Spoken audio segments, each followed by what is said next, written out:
Hello दोस्तों, स्वागत है आप सबका आपके अपने यूट्यूब चैनल एजुका पे। तो दोस्तों, आज हम पढ़ेंगे करेंसी नोट्स के बारे में। बेसिकली समझेंगे कि ये करेंसी का कंसेप्ट आया कहाँ से, कब पहली बार करेंसी इस्तेमाल हुई और इंडिया में करेंसी कैसे आई, सबसे पहले रुपया कौन लाया था इंडिया में, फिर आज के टाइम पे इंडिया में क्या हो रहा है, और फिर आगे हम थोड़ा भविष्य की बात करेंगे, बिटकॉइन के बारे में और इस तरह की क्रिप्टो करेंसीज के बारे में बात करेंगे। तो पूरी क्लास हमारी इंटरेस्टिंग रहने वाली है, हिस्ट्री से लेकर फ्यूचर तक सब कुछ डिस्कस होगा। पूरी क्लास में अटेंटिव होकर सुने।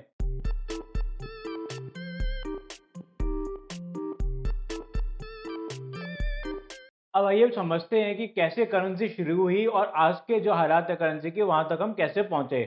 सबसे पहले दोस्तों, शुरू हुआ सारी कहानी चाइना से। चाइना में टैंग डायनेस्टी थी 7वीं सेंचुरी में, जिसने पहली बार कंसेप्ट लाया करेंसी का। ठीक है। थोड़ा बहुत चला कहीं कहीं पे, किसी किसी जो भी प्रोमिनेंट लोग थे उस टाइम के जो बहुत ज्यादा अमीर लोग थे, वो जो है करेंसी इशू कर दिया करते थे, या वहां के राजा करेंसी इशू कर देते थे। ऐसा कोई कंपल्सरी नहीं था कि राजा ही करे, कोई भी इशू कर सकता था उस टाइम पे। नया नया शुरू हुआ था, चलिए कोई बात नहीं, ज्यादा खास चला नहीं। उसके बाद में आ गए 11वीं सेंचुरी। फिर यहाँ पे song dynasty I again China की। उन्होंने थोड़ा सा और प्रचार किया। अब करेंसी थोड़ा थोड़ा चलना शुरू हो गई थी, पर अभी भी बहुत ज्यादा नहीं। एक तो सिर्फ चाइना में ही जो है लिमिटेड थी, और चाइना में भी कहीं कहीं पर ही स्टार्ट हुई थी सॉन्ग डायनेस्टी के थ्रू। अब चलिए कोई बात नहीं, अब आ गए हमारे मंगोल डायनेस्टी। जो मंगोल थे, इन्होंने देखा ये तो बहुत अच्छा कंसेप्ट है। जब इन्होंने जो चाइना पे हमला कर रहे थे, चाइना से ट्रेड करते थे उस दौरान, तो इन्होंने भी अडॉप्ट कर लिया। अब देखिए, पहली बार चाइना से बाहर निकल कर आई है करेंसी मंगोल डायनेस्टी की वजह से ही, जो कि उस टाइम पे सेंट्रल एशिया पे रूल किया करते थे। तो चलिए ठीक है, अब चाइना से हम धीरे धीरे एशिया की तरफ भी आ गए हैं। अब हम एशिया से यूरोप की तरफ चलते हैं। यूरोप में कौन लाया? 13वीं सेंचुरी में मार्को पोलो और विलियम ऑफ रुब्रक, ये दो जने थे। ये दोनों जनों ने जो है चाइना से ये अडॉप्ट करा कि अच्छा, ये तो बड़ा नया कंसेप्ट है कि भाई यहाँ पे जो है, पहले क्या होता था? पहले भाई वही होता था, बार्टर सिस्टम। तुम मुझे जो सोना दो, बदले में मैं तुमको अपने जो है कुछ अनाज वगैरह दे दूंगा, या तुम मुझे चावल दो, उसके बदले में मैं तुम्हें कुछ जो है दालें दे दूंगा, या तुम मुझे जूते वगैरह दो, उसके बदले में मैं तुम्हें जो है कुछ मान लो सिल्वर दे दूंगा, या कुछ और इस तरह से जुगाड़ कर देते हैं हम, जो आज तुम मुझे दे दो, मैं कल तुम्हें लौटा दूंगा जब पैसा आएगा, या जब कुछ मेरे पास ऐसा होगा कि मैं तुम्हें देने लायक दे पाऊं। अब सोचिए कितना ज्यादा प्रॉब्लम है। मान लीजिए किसी को जो है बेचना है अनाज, ठीक है, चलिए अच्छी बात है। अब पर सामने वाला कहता है कि भाई मुझे अनाज तो मैं ले लूंगा, मुझे भी चाहिए अनाज, पर बदले में मैं तुम्हें जो है जूते बेचूंगा। क्यों? क्योंकि मैं तो जूते बनाने वाला हूँ। अब वो कहेगा अब जूते तो मेरे पास पहले से हैं, मैं जूते का क्या करूंगा, मुझे तो भाई कुछ और, मुझे कपड़े पहनने हैं, मुझे तो कपड़े दो। वो कहेगा नहीं, मेरे पास जूते हैं। अब ये भाई साहब जाएंगे कपड़े वाले के पास, वो कहेगा नहीं, मुझे जो है ये वीट नहीं खरीदना, मुझे तो राइस खरीदना है, मुझे तो घर में राइस बनाना है। अब बताइए कितना ज्यादा कंफ्यूजन था बार्टर सिस्टम में, तो कितना जरूरी थी हमारे लिए करेंसी। चलिए कोई बात नहीं, अब हम यूरोप में करेंसी आ गई 13वीं सेंचुरी में ही। फिर जो है शांत हो गए फिर से। यूरोप में फिर कुछ ज्यादा का इस्तेमाल नहीं हुआ करेंसी का। फिर बाद में जो है एक बैंक खोला गया 1656 में। ये बैंक जो है स्वीडन में खोला गया, इसका नाम था स्टॉकहोम बैंको। बैंको मतलब आप समझ गए होंगे, बैंक खोला गया, ठीक है। तो इससे पहले बैंक का कोई काम ही नहीं था, जब कोई करेंसी नहीं तो बैंक क्या करेगा, किसको क्या लोन देगा, क्या करेगा? जो लोग होते थे वो अपनी तरफ से ही लोन बांट देते थे लोगों को। अच्छा, इसने क्या किया कि इसने बोला कि तुम जो है ना मेरे को सिल्वर दो, ठीक है, और बदले में मेरे से जो है तुम एक गारंटीड नोट ले लो कि भाई मैं तुम्हें जो है जब भी तुम सिल्वर मांगने आओगे तो सिल्वर दे दूंगा अपने नोट के बदले। ठीक है। अब ये बैंक ऐसा कर क्यों रहा था? या फिर जो चाइना की में इतनी सारी डायनेस्टी थी या मंगोल थे, ये सब लोग कर क्यों रहे थे ऐसा? क्यों कोई आदमी जो है कोई करेंसी, कोई जो है नोट ले लेगा और अपना सारा जायदाद किसी को भी दे देगा, या कोई भी जो है किसी की जायदाद लेके क्या करता है उसका? समझिए इस कंसेप्ट को। सबसे पहले तो हम आम आदमी की बात करते हैं, जिसने जो जो भी कुछ अपना सिल्वर गोल्ड में इकट्ठा किया है। हमेशा उसे डर लगा रहेगा कि कहीं मेरा सिल्वर चोरी ना हो जाए, कहीं मेरा गोल्ड जो है चोरी ना हो जाए, मैं इसको संभाल के रखूं अपने पास, इसे जमीन में गाड़ के रखूं, कैसे संभालूं इसको। तो इसके बदले उसने कहा कि बड़े आदमी ने, जो ये बैंक वगैरह हैं या फिर प्रोमिनेंट जो उस टाइम के आदमी थे, तुम मुझे दे दो ना सोना, गोल्ड गोल्ड या फिर सिल्वर। मान लो भाई तुमने जो मुझको 1 किलो सोना दे दिया मुझको, ठीक है, जो कि 1 किलो तो वैसे बहुत ज्यादा हो गया, पर फिर भी चलो तुमने मुझको 1 किलो सोना दे दिया। बदले में मैं तुम्हें लिख के दे दूंगा कि भाई ठीक है, मेरे पास 1 किलो सोना है, इतने रुपए में मैंने लिया है तुमसे, जब भी तुम आओगे तो मैं तुम्हें जो है ये सोना वापस कर दूंगा। तुम मुझे ये वाला मेरा जो रुपया है, जो मैंने नोट दिया तुमको, वो वापस कर देना, ठीक है। बहुत अच्छी बात है। अब जो ये आदमी है, चलिए आम आदमी की समझ में आ गई भाई कि वो जो है सोने का कहाँ रखता फिरता, उसे जो है सीधे सीधे नोट मिल गया कि भाई मुझे प्रोटेक्शन मिल गई। अब मैं जो है इसको कहीं भी इस्तेमाल कर सकता हूँ इस नोट को, मतलब मैं अपनी जो है सेविंग संभाल के रख सकता हूँ बस एक कागज के टुकड़े में। इसको संभालना आसान है, मैं हर वक्त पॉकेट में लेके घूमूं या फिर जो है कहीं भी इसको संभाल के रख सकता हूँ। चोर भी ज्यादा दिमाग नहीं लगाएगा कि ये नोट क्या है, ये पता नहीं क्या है, छोड़ो इसको, मुझे तो सीधे सीधे सोना सिल्वर दो।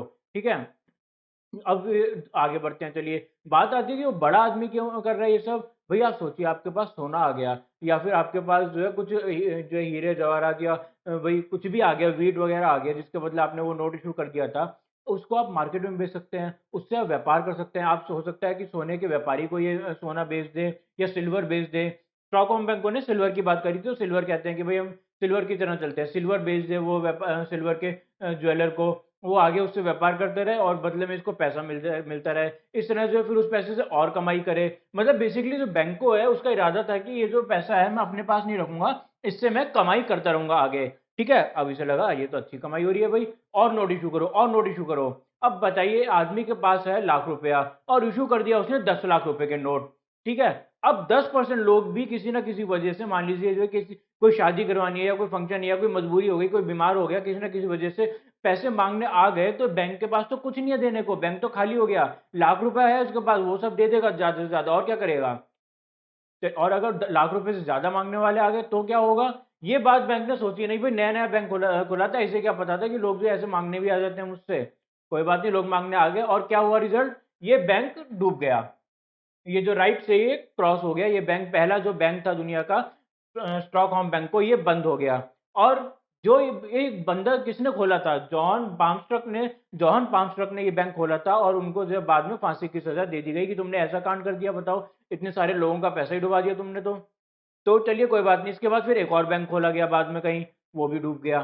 तो पहले दो बैंक तो इस तरह से असफल रहे, पर कोई बात नहीं, यहीं पर नहीं रुके इंसान। इन्होंने कहा नहीं, हम तो और कोशिश करते रहेंगे। यूरोपियंस की खास बात होती है दोस्तों कि ये कभी भी रुकते नहीं है और रिस्क लेने से ये कभी भी नहीं डरते हैं, शायद इसलिए आज इतने इन्होंने तरक्की कर ली है। चलिए आगे बढ़ते हैं। अब 1694 में आ जाते हैं। अब क्या हुआ, भाई बैंक बैंक तो सारे डर गए, अब हम और कोई बैंक नहीं खोलने वाले, ये तो बैंक डूब जाता है, अभी हम नहीं करेंगे ये काम। पर फिर पहली बार 1694 बहुत ही इंपॉर्टेंट ईयर है, इसको हम मार्क करके रखेंगे कि पहली बार किसी गवर्नमेंट ने बोला हम पैसे देंगे तुमको, हम नोट इशू करेंगे, हमें तुम जो अपना सिल्वर गोल्ड दो। पर कर क्यों रही थी इंग्लैंड ऐसा। इंग्लैंड ने करा, इंग्लैंड का जो बैंक ऑफ इंग्लैंड है जो कि सरकारी बैंक है, जैसे हमारे यहाँ आरबीआई होता है वैसे उनके यहाँ बैंक ऑफ इंग्लैंड है। तो उन्होंने कहा कि भाई हम तुम हमें जो है अपना गोल्ड दो, सिल्वर दो या जो मर्जी दो, हम तुम्हें बदले में जो अपना नोट देंगे सरकार का। अब सरकार पे तो सबको भरोसा है, बताइए क्या हमें इंडियन गवर्नमेंट पे भरोसा नहीं है। पूरी तरह से भरोसा है कि वो हमारा पैसा नहीं डूबने देगी। अगर हम इंडियन गवर्नमेंट को कुछ पैसा दे रहे हैं तो पक्का ही वापस आएगा। इसी तरह उस टाइम के लोगों ने भी बैंक ऑफ इंग्लैंड, यानी कि जो इंडियन गवर्नमेंट का, सॉरी इंग्लैंड गवर्नमेंट का रिप्रेजेंटेटिव था, उस पर भरोसा करके उसको अपने जो है सारे पैसे दिए। अब बैंक ऑफ इंग्लैंड ऐसा इसलिए कर रहा था क्योंकि वॉर हो गई थी, फ्रेंच वॉर, फ्रांस से वॉर हो चुकी थी इंग्लैंड की, और उसको अपनी मिलिट्री के लिए पैसा चाहिए था, बहुत जल्दी पैसा चाहिए था। इसलिए बैंक ऑफ इंग्लैंड ने कहा कि तुम मुझे पैसा दे दो अभी, बाद में लेते रहना। चलिए ठीक है, फिर उसका रिजल्ट तो वॉर का जो भी हुआ, पर बैंक ऑफ इंग्लैंड चल पड़ा। ये बैंक ऑफ इंग्लैंड आज भी है और बहुत ही दुनिया के सबसे स्टेब्लिश्ड बैंक में से एक है, ऑफ कोर्स, क्योंकि पहला कामयाब बैंक था हम कह सकते हैं। ठीक है, चलिए कोई बात नहीं, उसके बाद आगे बढ़ते हैं। अब फ्रांसीसियों ने देखा ये तो बड़ा अच्छा मेथड का अपनाया इंग्लैंड ने, भाई वॉर में जो है सारा पैसा इकट्ठा कर लिया अपने लोगों से और कुछ जो लोन भी नहीं लिया, उनको बस नोट दे दिया, बदले में कभी वो नोट जो है वापस करने आएंगे उसको ये पैसा वो कभी जुटा के वापस कर देगा बैंक ऑफ इंग्लैंड। तो 1740, अच्छा एक और बात देखने की है। अभी तक क्या हो रहा था, एक आदमी आया, उसने कहा कि भाई मुझे, मेरे पास तो जो है इतना, मेरे पास जो है आधा किलो सिल्वर है, तो इसके रेट बता दो। उस आदमी ने कहा कि 20,000 रुपये पड़ेंगे भाई। तो उसने ठीक है, अब तुम मेरे को 20,000 का नोट बनाकर दे दो, दे दिया। दूसरा आदमी आया, मेरे पास 10,000 रुपये का सामान है, तो उसने 10,000 रुपये का नोट बनाकर दे दिया। तीसरा आदमी आया, मेरे पास तो 1 करोड़ रुपए का नोट है, मैं 1 करोड़ रुपए का सामान है, तो उसको 1 करोड़ रुपए का नोट बनाकर दे दिया। आप समझ रहे हैं, कोई भी स्टैंडर्डाइज वे नहीं है। अब बताइए 1 करोड़ वाला आदमी कहाँ खुलाता फिरेगा अपने नोट को। नहीं, आज के ज़माने में सोचिए, अगर आपको 1 करोड़ रुपए का नोट मिल जाए तो क्या होगा। वो तो बस आप तिजोरी में जो बंद करके रखिए, बैंक ऑफ इंग्लैंड को ही किसी दिन आपको देना पड़ेगा, या हमारे यहाँ आरबीआई को ही किसी दिन देना पड़ेगा। पर ये बात इंग्लैंड बहुत जल्दी समझ गया, और 1745 में, इतना भी जल्दी नहीं, 50 साल लगा दिए, पर फिर भी स्टैंडर्डाइज प्रिंटिंग नोट शुरू कर दिए इसने। इसका क्या मतलब हुआ कि भाई जैसे हमारे यहाँ होता है ना कि 50 रुपए के नोट, 100 रुपए के नोट, 200 रुपए के नोट, 500 रुपए के नोट, 2000 रुपए के नोट फिक्स, बस और कुछ नहीं। ये नहीं कि 130 रुपए का नोट निकाल रहे हैं, 2050 रुपए का नोट निकाल रहे हैं, नहीं 2100 2200 ऐसी तरह के नोट निकाल रहे हैं, नहीं, या जो 12-13 हज़ार के फिक्स कर दिए रोड और नोट्स, और मिनिमम एक क्वांटिटी है जिसमें भी हर तरह की डीलिंग हो सके। बड़ी डीलिंग है तो भी हो जाती है आज के टाइम में 2000 के नोटों से, छोटी डीलिंग है तो 10 रुपए, 50 रुपए, 100 रुपए, 20 रुपए, सब तरह के नोट हमने निकाले ही हुए हैं हमारी गवर्नमेंट ने, सभी के तरह के काम हमारे हो जाते हैं। और यही प्लानिंग करी थी बैंक ऑफ इंग्लैंड ने भी। ठीक है, अब क्या था कि फ्रेंच वॉर से छुटकारा मिल ही गया था इन्होंने, तो इन्होंने सोचा कुछ नया इंप्रोवाइज करें, इसको आगे बढ़ाएं। और बढ़ाते बढ़ाते अब ये पहुंच गया फ्रांस तक। फ्रांस में उस टाइम पे थे नेपोलियन, जिन्हें जो बहुत ही ज्यादा महान शासक बताया जाता है, बहुत इनमें ज्यादा दिमाग था नेपोलियन में। ठीक है, अब नेपोलियन ने कहा अर्ली 1800s में क्या कहा कि हम भी तो नोट इशू कर सकते हैं। भाई नेपोलियन तो हमेशा वॉर में ही लगे रहते थे, उन्होंने तो बहुत सारी वॉर्स लड़ी थी। अब वॉर के लिए तो ऑफकोर्स पैसा चाहिए, और बैंक ऑफ इंग्लैंड ने जैसा पैसा जुटाया था, फ्रांस वैसा पैसा क्यों नहीं जुटा सकता, हम भी जुटाएंगे वैसी पैसा। इन्होंने भी वही करा, नोट्स इशू कर दिए कि तुम मुझे अपना सिल्वर दे दो, अपना गोल्ड दे दो, और बदले में मेरे से जो है अपने एक नोट लेके चले जाओ, अपना एक करेंसी जो है तुम लेकर चले जाओ। चलिए ठीक है, यहाँ तक तो सब हो गया, सब कुछ सही सही चल रहा था, आगे बढ़ते हैं।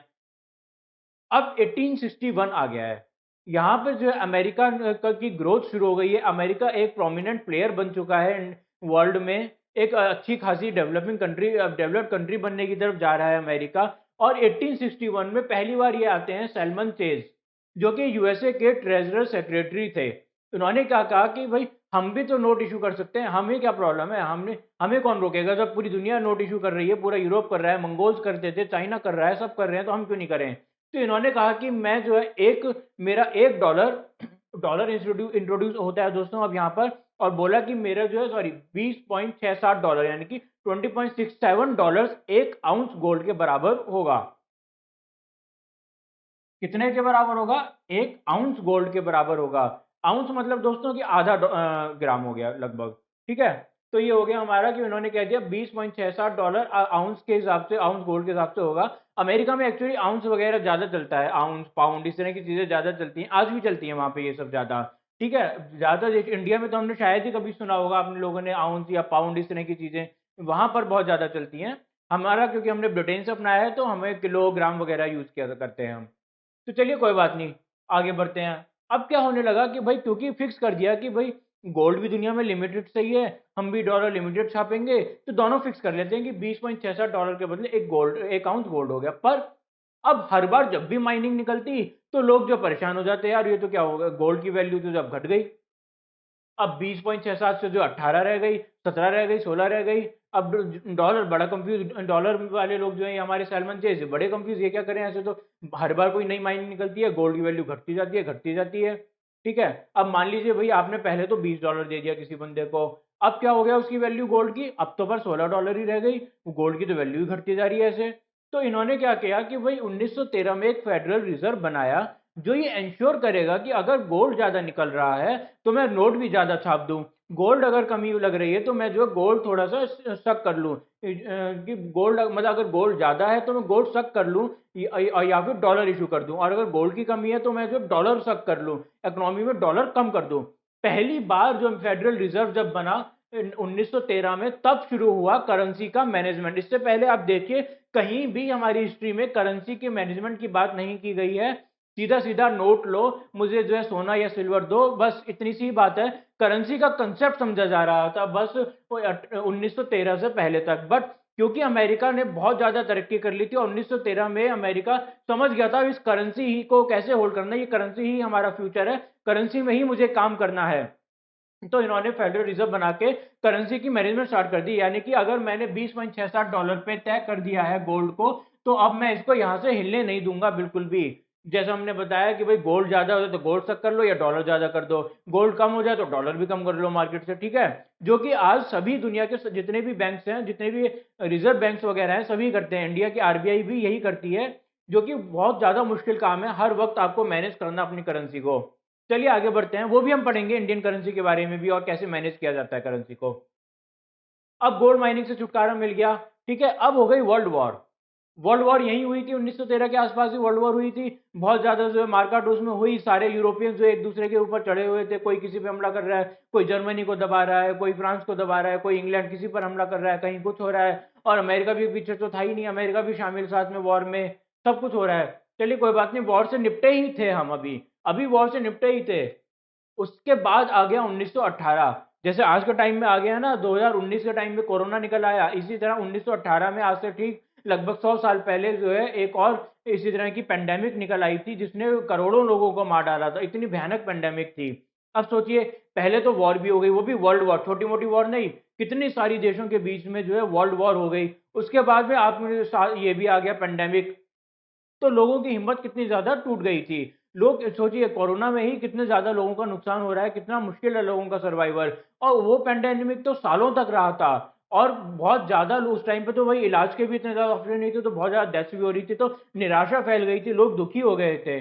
उसकी वजह से ही 1930 में ग्रेट डिप्रेशन आ गया। दोस्तों मैं आपको बता दूं, ये ग्रेट डिप्रेशन इतनी बड़ी चीज है कि आजादी के बाद से इंडिया में तो ग्रेट डिप्रेशन क्या, डिप्रेशन भी कभी नहीं आया है, और रिसेशन जैसे हालात भी लगभग पहली बार ही हिंदुस्तान में हुए हैं। इतने बुरे हालात रिसेशन जैसे नहीं हुए हैं। तो सोचिए कि एक तो होता है रिसेशन जो हमने अभी देख रहे हैं, उससे भी ऊपर हो गया डिप्रेशन, और उससे भी ऊपर दी ग्रेट डिप्रेशन। कितनी ज्यादा बुरी स्थिति थी उस टाइम पे। क्यों हुई ये इतनी बुरी स्थिति? एक तो वॉर पहले हो रही थी, और अगली वॉर की, सेकंड वर्ल्ड वॉर की तैयारियां शुरू हो गई थी। उसके अलावा भी वही जो है महामारी फैल गई थी, इतनी भयानक महामारी। उसके बाद क्योंकि इतना ज्यादा लेबर ने, मतलब इतने ज्यादा अमेरिका ने जो है वो अपने पेड़ पौधे काट दिए थे, जंगल साफ कर दिए थे, कि जगह जगह मरुस्थल बनने लगे, और मिट्टी जो है उड़ने लगी। कहा जाता है कि यहाँ तक, मतलब हमारे कंधे तक मिट्टी भर गई थी कुछ कुछ इलाकों में। तो गाड़ियां भी जो वहां के उस टाइम पे जो हुआ करते थे, गाड़ियां जैसी भी होती थी, वो सब भी ढक गई थी मिट्टी के अंदर ही। अच्छा मैं आपको बता दूं, इसी टाइम के दौरान ही गाड़ी भी इन्वेंट हुई थी फोर्ड की। पर चलिए हम वहां पे डाइवर्ट नहीं होते हैं, हम 1930 पे वापस आ जाते हैं ग्रेट डिप्रेशन से। अब मैं इतनी सारी कहानियां बता क्यों रहा हूँ आपको, इतनी सारी बुरी खबरें एक साथ मैं दे क्यों रहा हूँ आपको? वो इसलिए क्योंकि दोस्तों इतने लोग इतने ज्यादा निराश हो गए थे कि उन्होंने सोच लिया कि जो है ये सब नहीं होगा, हमें तो जो है हमारा गोल्ड दे दो बस, हमें नहीं रहना ये सब, क्या तुम्हारा डॉलर, ये जो कागज के टुकड़े हैं हमें समझ में नहीं आ रहे हैं। हमें तो बस अपने जो जीवन जीना है, हमको जो खाने के पैसे नहीं है, हम तुम्हारे कागज के टुकड़े क्या करेंगे, हमें गोल्ड दो, हम तो गोल्ड बेच के जब खाना खाएंगे अपना। क्योंकि दोस्तों साथ में ये सिचुएशन इसलिए भी हो गई थी कि बैंक्स बहुत सारे डूब गए थे। ऑब्वियसली जब इतने ज्यादा व्यापार डूबेंगे तो बैंक्स तो डूबेंगे ही साथ में। तो इसलिए लोगों ने कहा कि नहीं भाई, अब मुझे तो जो है मेरा गोल्ड वापस करो, तुम पकड़ो अपने डॉलर, जो ये जो कागज के टुकड़े पकड़ो, मुझे तो मेरा गोल्ड सिल्वर वगैरह वापस करो। पर अब देखिए, मैंने यहाँ लिखा हुआ है American turn gold for dollar, मैंने तो यहाँ उल्टा लिखा हुआ है कि लोग गोल्ड वापस कर रहे थे। अब ये कैसे हो गया? तो हुआ क्या कि जब लोग, सारे लोग जो पागल हो गए और सब लोग जो है डॉलर वापस करने लगे गोल्ड के बजाय, तो ठीक है, एक बार अमेरिका ने शांत होकर करने दिया, सोचा, प्लानिंग बनाई। उसके बाद अमेरिका ने ऑर्डर पास कर दिया कि जितने भी अमेरिकन हैं उनके पास जितना भी गोल्ड है, सब कंपल्सरीली हमें दो, फोर्सफुली आपको हमें अपना गोल्ड सिल्वर लौटाना ही पड़ेगा, और उसके बदले डॉलर बिल्स ही लेने पड़ेंगे। अब आप नोटिस कीजिए, हिस्ट्री में कहीं भी फोर्स नहीं किया गया था अभी तक की, करेंसी लोगों पे कहीं भी नहीं थोपी गई थी। पहली बार अमेरिका ने कहा कि आपको ये करेंसी ही आपके लिए सब कुछ है, अब आप करेंसी ही जमा कीजिए, करेंसी आपकी पूंजी है। यहाँ पहली बार तय हुआ 1930 के आसपास, ड्यू टू ग्रेट डिप्रेशन की अब करेंसी ही जो है नई करेंसी ही नई जायदाद है हमारी। चलिए आगे बढ़ते हैं, कोई बात नहीं। अब क्या हुआ, वर्ल्ड वॉर टू आ गई। अब देखिए, वर्ल्ड वॉर टू तक दुनिया का जितना भी फ्री गोल्ड था, मतलब कि जो इंडिया और चाइना की औरतों के पास गोल्ड रहता है, या फिर जो लोग और बाकी लोगों के पास गोल्ड रहता है, उसके अलावा जो गोल्ड मार्केट में और बैंक्स के बीच में घूमता रहता है, उसका 40% से भी ज्यादा कहते हैं कि अमेरिकन ने गोल्ड होल्ड कर लिया था। क्यों? क्योंकि अमेरिका कह रहा था मुझे गोल्ड दे दो, बदले में तुम मुझसे ज्यादा पैसे ले लो, $20 बनते हैं, $21 ले लो, तुम मुझसे जो है ब्याज भी ले लो चाहो तो, पर मुझे डॉलर दे दो। तो अमेरिकन ने क्या किया, अच्छा ऐसा है, ले यूरोप से हम गोल्ड लेके आते हैं, लो और ले लो, और यूरोप से गोल्ड लेके आते हैं हम, ये लो तुम भी ले लो। ऐसा कर करके जो है 40% से भी ज्यादा गोल्ड दुनिया का जो है, कुछ तो कहते हैं ज्यादातर गोल्ड जो है दुनिया का अमेरिका के पास इकट्ठा हो गया था। तो कोई बात नहीं है। चलिए अब जो इस टाइम पे, अब देखिए 1944 का टाइम आ गया है, वर्ल्ड वॉर भी लगभग खत्म हो चुकी है, वर्ल्ड वॉर टू खत्म हो चुकी है। वन तो पहली हो गई थी, अब टू भी खत्म हो चुकी है। अब दुनिया चाहती है शांति हो जाए। अब दुनिया चाहती है कि हम इकोनॉमी की ग्रोथ की तरफ देखें। तो कैसे देखें? 1944 में ब्रेटन वुड्स की एक मीटिंग हुई जिसमें सभी जो उस टाइम के एमिनेंट कंट्रीज थे, बड़ी बड़ी जो कंट्रीज थी, चाहे इंग्लैंड हो, ब्रिटेन, ये अपना अमेरिका हो, फ्रांस हो, जर्मनी हो, या जो भी कंट्रीज थी बड़ी बड़ी, सभी बैठी और सबने डिसीजन लिया कि अब हम जो है गोल्ड को स्टैंडर्ड मानेंगे। सभी कंट्रीज गोल्ड को स्टैंडर्ड मान के फिक्स कर लेते हैं डॉलर से। डॉलर से ही अपनी करेंसी कैसे उस टाइम पे डिसाइड हुआ कि $35 का एक आउंस होगा। इसी तरह सभी करेंसीज ने, चाहे वो ब्रिटेन का पाउंड था या फिर सबकी अपनी अपनी जो भी करेंसियां थी, सबने तय कर लिया ठीक है भाई हम इस तरह से करेंसी अपना डिसाइड कर लेंगे। पर एक चीज आप मत भूलिएगा, जब हम गोल्ड से तय कर रहे हैं तो गोल्ड है किसके पास? सारा सारा गोल्ड तो अमेरिका का लेके बैठा है। तो ठीक है, कुछ दिन तक ये चला, ठीक है, कुछ महीनों तक, कुछ सालों तक ये चला। उसके बाद जो है इंग्लैंड ने और बाकी सभी कंट्रीज ने बोला कि यार गोल्ड से क्या करना, सीधा सीधा बोलो ना कि डॉलर से ही कर लेते हैं सिस्टम फिक्स। गोल्ड गोल्ड का क्या है कि कल को नई माइनिंग मिल गई, कल को जब पता चला गोल्ड तो आज खत्म ही होने वाला है, तो प्रॉब्लम में फंस जाएंगे। इससे अच्छा हम करते हैं कि डॉलर से कह दिया हमने कि भाई मान लो कि एक पाउंड कहता है कि आज से जो है $1.5 मेरा एक पाउंड के बराबर है और मैं इतना मेंटेन करूंगा। अच्छा, सवाल आता है ये क्या एक खेल हो रहा है क्या? कोई भी कह देता है कि $1.5 जो है एक पाउंड के बराबर है, या जो डॉलर वाले भी मजे ले रहे हैं कि $35 एक आउंस के बराबर है। ठीक है, तो ऐसा हो क्यों रहा है? ये क्या होता है दोस्तों? ये मेंटेनेंस होती है। मैंने आपको बताया था ना 1913 में फेडरल रिजर्व बना के मेंटेन किया गया। तो जैसे ही देखते हैं कि अच्छा अच्छा, अब जैसे इंग्लैंड और अमेरिका ले लीजिए, अच्छा देखते हैं कि भाई ये तो पाउंड की डिमांड ज्यादा हो रही है, तो क्या होगा? $1.5 से जो है गिर के $1.3 पहुंच जाएगा एक पाउंड, क्योंकि भाई पाउंड की कीमत ज्यादा है। पाउंड जो बढ़ता जा रहा है, सॉरी 1.3 1.8 हो जाएगा। क्यों हो जाएगा? क्योंकि भाई पाउंड ज्यादा लोग मांग रहे हैं, तो डॉलर के बदले तो फिर बढ़ाओ। अब इंग्लैंड वाला क्या करेगा? नहीं भाई मेरे को तो 1.5 ही रखना है।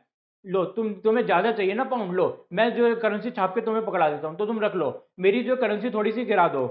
भाई ऑब्वियसली जब सप्लाई बढ़ गई करेंसी की, तो अब लोगों के जो डिमांड मीट हो गई, तो वापस $1.5 पे पहुंच गए हम। ठीक है। अब क्या हुआ कि भाई कभी डॉलर की करेंसी, डॉलर बढ़ जाता है, डॉलर की जो वैल्यू वो बढ़ जाती है। भाई डॉलर बहुत, क्योंकि अमेरिका उस टाइम पे तरक्की बहुत बढ़िया कर रहा था, तो कई बार जो है डॉलर 1.3 के बराबर ही रह गया। मतलब कि जो पाउंड है उसकी वैल्यू गिर गई। तो अमेरिका तो आराम से बैठा है, अमेरिका कुछ नहीं कर रहा। इंग्लैंड क्या क्या, जिन जिन जिन कंट्रीज ने अपनी पैगिंग करी थी, इसे पैगिंग कहा जाता है दोस्तों, जब एक डॉलर से ही हम फिक्स कर लें कि उसी के ही अराउंड रहेगा। तो इंग्लैंड ने कहा कि अच्छा मेरी करेंसी गिर गई, वापस करो मेरी पाउंड, वापस कर दो मुझे, मैं सब तुम्हारा पाउंड, मैं जो अपना पाउंड खुद ही खरीद लेता हूँ। ठीक है, तो मार्केट से पाउंड सक हो गया, पाउंड कम हो गया, तो वापस अगेन पाउंड की कीमत बढ़ गई, $1.5 हो गया। तो इस तरह से रिजर्व बैंक जो है मेंटेन करते हैं इन सभी बैलेंस को। आप सोचते होंगे कि भाई कंट्री की वैल्यू ज्यादा हो गई तो हमारी जो है करेंसी बहुत बढ़िया हो जाएगी, कंट्री जो है बुरा कर रही है तो हमारी करेंसी बुरी हो जाएगी। कुछ हद तक हाँ, बट सब कुछ डिपेंड करता है कि हमारे जो रिजर्व बैंक्स हैं वो हमारी करेंसी को कितना मेंटेन करके रखना चाहते हैं, या कितनी पावर है उनके पास मेंटेन करने की। फॉर एग्जाम्पल, अगर हम करंट की बात करें, मुझे उम्मीद है कि आप करेंसी मैनेजमेंट समझ गए होंगे। तो करंट की बात करते हैं हम रुपए की, जिससे आपको और क्लैरिटी मिलेगी। फिलहाल $1 जो है 73 रुपीज के बराबर है, और ये रुपए जो 73 रुपीज है एक साल से मेंटेन है करीब। तो आप सोचिए कि भाई एक साल में क्या, सोचिए एक साल में क्या क्या तो हो चुका। कोरोना वायरस की जो पहली लहर आ गई, दूसरी लहर आ गई, और पता नहीं क्या क्या होगा कि हम इंडिया में रिसेशन आ गया, पूरी दुनिया में रिसेशन आ गया, और चाइना से हम वॉर की वर्ष पे भी आ गए थे एक बार को। तो पर फिर भी देखिए आरबीआई ने 73 रुपीज मेंटेन करके रखा। अब इसमें क्या हुआ कि भाई जब हमारा रुपया गिर रहा था बीच में 73 से, रुपया गिरने का मतलब 73 से 76 पहुंचना, मतलब कि डॉलर के बदले रुपया जो है ज्यादा देना पड़ रहा है हमको, रुपया गिरने का मतलब होता है। तो आरबीआई ने जो है कहा कि मुझे रुपया वापस कर दो, मैं मेरा डॉलर पकड़ो, मुझे रुपया दे दो, तुम्हें नहीं चाहिए रुपया तो मैं रख लेता हूँ। वापस 73 पे ले आए। अब क्या हो रहा है भाई, बाइडेन ने 1.5 करोड़ करोड़ रुपए जो है इशू कर दिए मार्केट में कि भाई सब ऐश करो। मार्केट सबने, सबका बहुत नुकसान हुआ है ना कोरोना से, सब ऐश करो, मैं लोन लेके जो है तुम्हें सबको पैसे दे रहा हूँ। तो मार्केट में डॉलर अचानक से उछल पड़ा, डॉलर बहुत ज्यादा हो गया है मार्केट में। अब जो है मार्केट में डॉलर इतना ज्यादा हो गया कि 73 रुपए से माइट भी 60 रुपए तक पहुंच जाती है हमारी करेंसी। बट आरबीआई ने कहा नहीं, लो अच्छी बात है, ऐसा है क्या, तो लो मैं डॉलर खरीद लेता हूँ, मेरा रुपया पकड़ लो, तुम जो 73 रुपए पे ही रखो इसको, पर मेरा डॉलर दे दो। मतलब मेरा ही तुम्हारा, डॉलर तो इनका है, डॉलर मुझे दे दो, मेरा रुपया पकड़ते रहो। ठीक है, इस तरह से आरबीआई ने फिर से 73 पे मेंटेन किया। तो ये होती है रुपये की मेंटेनेंस, जो मॉनेटरी पॉलिसी में आती है, और जिसके बारे में डिटेल में आपको समझाएंगे दोबारा से। चलिए आगे बढ़ते हैं। अब क्या हुआ, अब आ गया 1971। अभी भी आप देखिए गोल्ड से फिर भी डिपेंडेंट डॉलर तो है ही, बाकी कंट्रीज डॉलर पे डिपेंडेंट है और डॉलर गोल्ड पे डिपेंडेंट है, तो सभी पूरी दुनिया इनडायरेक्टली डॉलर गोल्ड पे डिपेंडेंट थी। कब तक? 1971 तक, जब तक प्रेसिडेंट निक्सन नहीं आए। प्रेसिडेंट निक्सन ने कहा क्या मजाक हो रहा है, मैं डॉलर हूं, डॉलर पावरफुल है, सुप्रीम है। ऑब्वियसली 1971 में तो अमेरिका जो है सुपर पावर था, अमेरिका रशिया दो ही सुपर पावर थी, तो निक्सन ने कहा कि मैं सुपर पावर हूं, मैं बताऊंगा दुनिया को क्या करना है डॉलर से, डॉलर से सब ट्रेड करो, डॉलर से सब पैकिंग करो, ये गोल्ड वोल्ड को छोड़ो। तो उन्होंने कह दिया कि भाई आज से गोल्ड और डॉलर का रिलेशन एंड हो गया।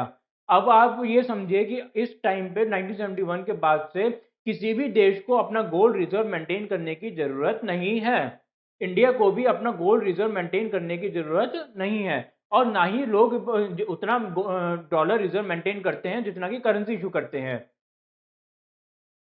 क्या करते हैं सभी बैंक्स कि भाई थोड़ा डॉलर रख लिया, थोड़ा गोल्ड रख लिया, इतना रख लिया कि कभी एकदम से कुछ आ गया ग्रेट डिप्रेशन जैसा, तो बहुत सारे लोग हमसे मांगने आएंगे तो हम उनको लौटा पाए, मात्र इतना ही रखते हैं रिजर्व। इतना नहीं कि भाई जितना हमने करेंसी छाप दी उतनी सारी जो है हमें गोल्ड वगैरह रखना पड़ेगा, नहीं, इतना कोई नहीं रखता। ऐसे तो बहुत नुकसान हो जाएगा आरबीआई का, क्या क्या रखता फिरेगा, इतनी महंगे गोल्ड और डॉलर्स को रखेगा तो कितना खर्चा हो जाएगा। चलिए आगे बढ़ते हैं। अब क्या हुआ कि भाई 1971 में डॉलर गोल्ड रिलेशन खत्म तो हो ही गया, साथ में प्रेसिडेंट निक्सन ने ये भी कह दिया कि भाई फेडरल बैंक जो है वो अब जो डॉलर्स जो है डॉलर्स नहीं लेगा गोल्ड के बदले। मतलब ये नहीं है अब कि आप जो फेडरल बैंक के पास आ गए 1930 की तरह और जो अपना डॉलर पकड़ा दिया और वो कह दिया मुझे जो है गोल्ड दे दो, नहीं। अब आप बैंक के पास जाएंगे तो आपको जो है आपके डॉलर या रुपए के बदले गोल्ड नहीं मिलने वाला है। किसी भी आप जो गलतफहमी में न रहें, आप ये ना सोचे कि मैं कल को तो जो है आरबीआई के पास जाऊंगा अपना रुपया दे दूंगा और बदले में वो मुझको डॉलर दे देगा, नहीं। या मुझको गोल्ड दे देगा, कुछ नहीं होने वाला। आपका जो रुपया आपके पास रुपये की टर्म्स में ही रहना पड़ेगा। आपको इंटरनेशनल मार्केट में जाके ट्रेड करना होगा डॉलर वगैरह में। ठीक है, आरबीआई जो है आपको इतनी गारंटी देता है कि आपके पास अगर मान लीजिए 100 रुपए का नोट है तो जितनी भी रुपए की वैल्यू होगी वो 100 रुपए आपको उस वैल्यू के हिसाब से मिलता रहेगा। ठीक है, तो ये पूरी हमारी कहानी थी करेंसी कैसे जो है आज की स्थिति में पहुंची, जब सभी देश जो है रुपया, डॉलर, युआन, येन, पाउंड, यूरो और रूबल, दुनिया भर की जो करेंसीज आपस में एक दूसरे से ट्रेड हो रही हैं और एक दूसरे को मैच करके रख रही हैं। अब हम थोड़ा इंडिया के बारे में बात कर लेते हैं, इंडिया में करेंसी कैसे आई। उससे पहले आप दोस्तों ये पूरी टेबल नोट कर लीजिए, फिर हम इंडिया की बात करना शुरू करते हैं। अब समझते हैं कि इंडिया में करेंसी कैसे आई और फिर इंडिया में आज के टाइम पे करेंसी को कौन कंट्रोल करता है। तो सबसे पहले इंडिया में 1540 से लेके 1545 के बीच में शेर शाह सूरी नाम के एक बहुत ही ज्यादा महान रूलर थे, जिन्होंने जो है हुमायूं को हरा के राज किया था दिल्ली की गद्दी पे। वो लेकर आए थे रुपया। रुपया जो है ये लेकर आए थे शेर शाह सूरी, उस टाइम पे पहली बार इंट्रोड्यूस हुआ इंडिया में कि भाई अब से करेंसी चला करेंगे। उस टाइम पे असल में दोस्तों सिक्के चला करते थे, जो शेर शाह सूरी भी लेकर आए, सिक्के लेके आए थे, नोट्स लेकर नहीं आए थे उस टाइम पे। तो चलिए कोई बात नहीं, तो नोटों से ये सिक्कों से ही काम चलता रहा। 1500 के बाद में अकबर आए, उन्होंने भी सारी शेर शाह सूरी की पॉलिसीज अपनाई, यहाँ तक कि उनके फाइनेंस मिनिस्टर को भी अपना मिनिस्टर बनाया और उनकी ही जो कॉइनेज सिस्टम था ये उसको फॉलो करके आगे बढ़ते रहे रुपया को ही लेकर। ठीक है, अब जो बाद में भाई अंग्रेजों ने कब्जा कर लिया हम सब जानते ही हैं। तो 1906 में कॉइनेज एक्ट बनाया गया।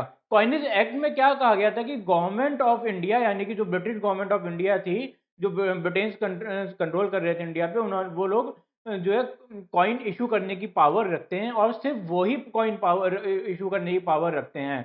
उस टाइम पे भी करेंसी का उतना चलन नहीं था इंडिया में, तो कॉइन्स के बल पे ही सारा काम हो रहा था, इसलिए अंग्रेजों ने कहा कि कॉइन्स की बात हम करते हैं। ठीक है, पर चलिए थोड़ा सा आगे बढ़ते हैं। ठीक है, अब आ गया 1934। अब अंग्रेजों को रियलाइज हुआ कि प्रॉपर करेंसी इशू करना इंपॉर्टेंट है इंडिया में, करेंसी सिस्टम होना इंपॉर्टेंट है इंडिया में। ठीक है, तो आरबीआई एक्ट लाया गया 1934 में। बहुत ही इंपॉर्टेंट है दोस्तों, आरबीआई एक्ट 1934 एग्जाम में बहुत बार आता है और यह पता ही होना चाहिए आपको, हमेशा आरबीआई एक्ट 1934 में आया था, जिसके तहत जो है 1 अप्रैल 1935, 1 अप्रैल 1935, यानी कि जो नया फाइनेंशियल ईयर स्टार्ट होता है 1 अप्रैल 1935 में, जब आरबीआई के इनॉग्रेशन फॉर्मली हुआ था और आरबीआई ने अपना काम करना शुरू करा। अब सवाल उठता है आरबीआई का काम क्या था। आरबीआई का काम होता है नोट्स को, करेंसी नोट्स को संभालना। आज के टाइम पे तो आरबीआई के ढेर सारे काम है, पर उस टाइम पे आरबीआई का पहला काम था करेंसी नोट्स इशू करना और करेंसी नोट्स की फ्लक्चुएशन को कंट्रोल करना, कम करना, ज्यादा करना, जो कि हमने आपको प्रोसेस समझाया ही था। तो इसी चीज को चलते हुए फिर 1938 में आरबीआई ने 5 रुपये का नोट इशू करा पहली बार इंडिया में। पहली बार कब नोट इशू हुआ था इंडिया में? 1938 में 5 रुपए का नोट इशू हुआ था, जिसपे किंग जॉर्ज सिक्स की फोटो लगाई गई थी। सोचिए, देश हमारा, आरबीआई भी हमारा, पैसा भी हमारा, पर जो फोटो किसकी? अंग्रेज की, जॉर्ज सिक्स की लगाई गई थी। चलिए कोई बात नहीं। अब इंडियंस फिर आजाद हुए 1947 में, और इंडियंस ने जो है इस करेंसी में से पहले तो इन भाई साहब की फोटो हटाई और लगाई अशोका के लॉयन कैपिटल की फोटो वहां पर लगाई। आप शायद कुछ नोट आपको मिल भी जाए जिनमें ये फोटो लगी हुई मिल जाए आपको, पर वो नोट डेफिनेटली बहुत ज़्यादा पुराने होंगे और माइट भी आउट ऑफ कंटेक्स्ट ही हो चुके होंगे, मतलब कि आउट ऑफ यूज हो चुके होंगे। क्योंकि ऐसा क्यों कह रहे हैं हम? क्योंकि 1996 में डिसाइड हुआ कि, वैसे मैं आपको बता दूं कि डिसीजन जो है आज़ादी के टाइम पे भी लिया गया था, बस उस टाइम पे किसी कारण से ये डिसीजन बीच में ही रुक गया था। पर फाइनली 1996 में ये डिसीजन एग्जीक्यूट हुआ कि हमारे जो नोट हैं, करेंसी नोट्स, उनमें महात्मा गांधी जी की फोटो लगाई जाएगी, क्योंकि उन्होंने ही हमें आज़ादी दिलवाई। और ये अगर महात्मा गांधी जी हमें आज़ादी नहीं दिला रहे होते तो हमारे नोटों पे तो वैसे भी जॉर्ज की ही फोटो लगनी थी, किंग जॉर्ज की फोटो लगनी थी।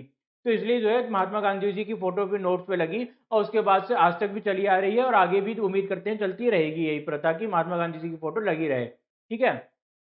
तो इस तरह से पूरा सिस्टम हो गया हमारा कि भाई जो नोट सिस्टम, जो पहले जो है शेरशाह सूरी ने कॉइनेज सिस्टम बनाया था रुपया के नाम से, फिर अंग्रेजों ने फॉलो किया, फिर उसके बाद आरबीआई के हाथ में सब कुछ दे दिया। अब आज के टाइम पे कॉइन हो या कुछ भी हो, सब कुछ आरबीआई ही कंट्रोल करती है। गवर्नमेंट के हाथ में क्या है? गवर्नमेंट के हाथ में 1 रुपए का नोट है जो गवर्नमेंट इशू करती है, जिसपे फॉरेन सेक्रेटरी के साइन होते हैं। याद रखने की बात है कि 1 रुपी नोट पे फाइनेंस, फॉरेन नहीं, सॉरी, फाइनेंस सेक्रेटरी के साइन होते हैं। यानी कि जो फाइनेंस मिनिस्ट्री है उनके अंडर जो सबसे बड़ा अधिकारी होता है, फाइनेंस सेक्रेटरी, उसके साइन होते हैं। बाकी सभी नोटों पे हमारे आरबीआई के गवर्नर के साइन होते हैं। आपने देखा भी होगा, जनरली जो नोट होते हैं उन पे लिखा ही होता है विमल जलान या डी सुब्बा राव या फिर रघुराम राजन, इस तरह उर्जित पटेल, इस तरह के जो नाम होते हैं सभी आपने देखा होगा। तो ये कौन है? ये लोग सभी आरबीआई के गवर्नर्स ही हैं। ठीक है। तो चलिए ये सब आप नोट कर लीजिए। इसके बाद हम और समझते हैं कि भाई आरबीआई अब करता क्या क्या है। आरबीआई की डिटेलिंग में हम नहीं समझेंगे, आरबीआई करेंसी से रिलेटेड क्या क्या काम करता है हम ये समझेंगे। सबसे पहले तो ऑब्वियसली आरबीआई जो नोट छापने का काम करता है। ठीक है। तो बहुत सारी प्रिंटिंग प्रेस है आरबीआई की जो कि जो है नोट छापने के काम करती है। अच्छा, आरबीआई जो है बहुत टाइम तक जो है दो फॉरेन फॉरेन कंट्री, आज भी फॉरेन कंट्री से भी नोट छपाता आ रहा है, क्योंकि इंडिया में सफिशिएंट नोट छापने की मशीन नहीं है, जिसकी वजह से बहुत ज़्यादा जारी नोट हमेशा ही आते रहे हैं। जो नकली नोट है दोस्तों, ये इसके आने की बहुत बड़ी वजह यही बताई जाती है कि नोट फॉरेन में छपते हैं। वहाँ से लोग जो है जो हमारी प्रिंटिंग प्रेस होती है उनके जो खांचे होते हैं वो चोरी कर लेते हैं या उनकी कॉपी बना लेते हैं, और फिर उसको जो है एक्सपोर्ट करते रहते हैं, उसको जो है भेजते रहते हैं, कभी पाकिस्तान के जरिए, कभी नेपाल के जरिए, जो भी उनको मेथड मिले। वो एक अलग बात है। फिलहाल हम देखते हैं कि ये जो आरबीआई सारा पैसा है, ये जो, अच्छा मैं पैसा कौन सा, समझिए जितना भी हमने आपको बताया होगा, याद होगा आपको कि भाई आरबीआई जो है इकट्ठा करता रहता है, भाई पैसा जो है मेंटेन करके रखता है एक मिनिमम रिजर्व की, कभी भी जरूरत पड़ सकती है और हमारा रुपया कभी भी गिर सकता है। उस रुपये को संभालने के लिए हमें फॉरेन रिजर्व तो चाहिए ही। क्या चाहिए? Foreign reserve. इसके अलावा आरबीआई बहुत सारे जो है बिल्स इशू करता है। ये बिल्स क्या होते हैं दोस्तों? मतलब कि भाई लोन लेता है एक तरह से, ट्रेजरी बिल्स वगैरह हो गए। गवर्नमेंट को जब भी लोन लेना होता है तो आरबीआई से बोलती है, और आरबीआई जो है गवर्नमेंट की तरफ से इशू कर देता है अपने ट्रेजरी बिल्स वगैरह या फिर गिल्ड्स वगैरह, जो कि लॉन्ग टर्म लोन्स या शॉर्ट टर्म लोन्स हो गए। उस हिसाब से उसको पैसा मिल जाता है, तो उसके लिए भी उसको मेंटेन करना पड़ता है अपना रिजर्व। तो फिलहाल मैं आपको बता दूं कि जो फॉरेक्स रिजर्व है हमारा, वर्ल्ड में वन ऑफ द हाईएस्ट है, $600 बिलियन का है। आप इस बात से अंदाजा लगा सकते हैं ये इतना बड़ा है कि लगभग यूएसए के पास भी इतना ही रिजर्व है जितना इंडिया के पास है। तो इस टाइम पे इंडिया आज तक के अपने हाईएस्ट पे चल रहा है, लगभग $600 बिलियन के। ठीक है। ये तो हो गई अलग बात। अब इतना सारा पैसा रखा कहाँ जाता है? आरबीआई का गवर्नर अपनी जेब में लेके तो घूम नहीं सकता इतना पैसा। ना ये है कि कहीं भी जो है खुले इलाके में सारा पैसा सजा के रख दिया। तो इसके लिए जो है 4 सेंटर बनाए गए हैं जहाँ पे ये सारा पैसा रखा जाता है। बेसिकली इसको कहा जाता है करेंसी चेस्ट, जहाँ पे ऑफकोर्स जो है बहुत ही ज्यादा टाइट सिक्योरिटी होती है कि वहां पे कोई चोरी ना हो जाए। कहाँ कहाँ पर होते हैं? सबसे पहले तो एक होता है ये नोएडा में, यूपी। यूपी में जो नोएडा, यानी कि उत्तर प्रदेश में जो नोएडा शहर है, यहाँ पर है एक एक है मुंबई में। भाई मुंबई तो है ही इंडिया की फाइनेंस कैपिटल, तो वहां पे तो कैसे नहीं होगा। दूसरा कोलकाता में, क्योंकि भाई अंग्रेजों का तो जो है, अंग्रेज तो रहते ही कोलकाता में थे, उनके लिए तो सब कुछ कोलकाता ही था, वहीं से उन्होंने शुरुआत करी थी, अवध से जो उन्होंने शुरुआत करी थी, तो कोलकाता में है एक। एक जो साउथ इंडिया के लिए भी तो चाहिए हमें। आप सोचिए कि नहीं तो नॉर्थ इंडिया से साउथ इंडिया लाने में ही अगर रास्ते में चोरी हो गया, तो इसलिए फिर हैदराबाद में भी एक बनाया गया। तो बेसिकली आप देखेंगे कि इंडिया के चार कोनों में जो है चार हमारे करेंसी चेस्ट हैं, ताकि मूवमेंट कम से कम ही हो, हमारा जो रिजर्व वो बचा रहे, जहां से भी मान लीजिए आ रहा है रिजर्व, तो वहाँ वहीं की वहीं पे ही स्टोर कर दिया जाए। जैसे कि आप देखेंगे कि कलकत्ता भी हमारा एक जो पोर्ट हो गया, मुंबई पोर्ट हो गया, हैदराबाद भी जो वहीं पर ही साउथ में समुद्र के किनारे, और नोएडा दिल्ली के किनारे है, जो कि ऑब्वियसली कैपिटल, और कोई भी अगर फ्लाइट आएगी तो सीधा दिल्ली ही उतरेगी। तो इस हिसाब से ये सारी प्लानिंग की गई है। ठीक है, अब इसी तरह से इसके बाद फिर इनको जो है सभी कैपिटल्स में डिस्ट्रीब्यूट किया जाता है। लगभग जितनी भी हमारी स्टेट की कैपिटल्स हैं, सब जगह ही आरबीआई के सेंटर हैं, जहाँ इन चारों जगहों से जो डिस्ट्रीब्यूट होता है करेंसी को। ठीक है, फिर वहां से आगे ले जाया जाता है इनको, जो भी जरूरत पड़ती है उस हिसाब से। अब और समझते हैं थोड़ा सा। सबसे पहले आपको ये बात पता होनी चाहिए, जो हमारे नोट हैं ये कागज के नहीं होते। ये दिखने में लगते तो हैं कागज के, बट आप एक बार बताइए, जैसे कागज होता है उसको आप कितनी बार मोड़ लेंगे? वो कागज तो एकदम ही बहुत हल्का सा होता है, पानी में गिर गया तो फट के खत्म हो जाएगा। कागज तो जो है उसकी लेयर्स उतरने लग जाती है बात बात पे, और बहुत इजीली ज्यादा फोल्ड नहीं होते, कितने 100-200 फोल्ड कर लेंगे फिर तो कागज खत्म है, उसमें लाइन्स आ सकती हैं इस तरह की कि फट जाता है। तो बनते किससे हैं नोट्स? नोट्स बनते हैं दोस्तों कॉटन से। और कॉटन की मिलावट नहीं की जाती है, 100% कॉटन से, 100% कॉटन थ्रेड से नोट बनाए जाते हैं। इसीलिए इतने ज़्यादा ये मजबूत होते हैं। हमारे जो नोट है इतने ज़्यादा स्ट्रेच, इतने ज़्यादा मतलब स्ट्रांग होते हैं कि फटते नहीं है आसानी से। कहा जाता है कि जो वर्ल्ड ने बोला हुआ है वैसे कि यूएनओ में डिसाइड हुआ है कि 6000 फोल्ड्स कम एक नोट में अलाउड होने चाहिए। मतलब कि अगर आप एक नोट को 6000 बार फोल्ड करते रहेंगे, तो उसकी जो लाइफ बनी रहेगी 6000 तक, उसके बाद आपको उसे फेंकना पड़ेगा। और जो हमारे करेंसी है, इंडियन करेंसी, वो इससे भी बेटर है, वर्ल्ड एवरेज से भी ज़्यादा अच्छी है हमारी, 6 से 7 हजार के बीच में है। मतलब 6000 फोल्ड भी अगर हो जाते हैं तो भी हमारी करेंसी बची रहेगी। 7 हजार फोर्स पे जनरली हमारी करेंसी बिल्कुल खत्म हो जाएगी, आगे यूज करने नहीं लगे कर पाएंगे इसको। और फिर हमें जरूरत भी है ज्यादा फोर्स की, क्यों? क्योंकि हमारे जो लोग हैं वो करेंसी को ऐसे रखते हैं, एक तो उस पर कभी भी कुछ भी लिखना शुरू कर देते हैं, और उसको जो पॉकेट में डाल देंगे, तो उसको इस तरह से जो उसका बॉल बना के कहीं भी डाल देते हैं पॉकेट्स में। काफी बुरी हालत में रखा जाता है, स्पेशली अगर गांव में देखेंगे तो वो लोग जो है अपने उनमें मटकों में डालते रहते हैं जमा करके, जिसमें आगे ठूसते रहते हैं उनमें, या फिर जमीन में गाड़ दिया, तो इस वजह से देखा गया। या फिर जो औरतें होती हैं साड़ी के साथ बांध लेती हैं, तो इस वजह से हमारे जो नोट्स हैं उनको ज्यादा ड्यूरेबल होना ही पड़ता है, और होते भी हैं। ठीक है, अब इसमें करेंसी की बात करें तो एक प्लास्टिक करेंसी भी आती है। साथ साथ हम प्लास्टिक करेंसी की बात करते रहते हैं, इसकी क्या खास बात होती है? प्लास्टिक करेंसी को इमिटेट करना यानी कि कॉपी करना इम्पॉसिबल है जी दोस्तों।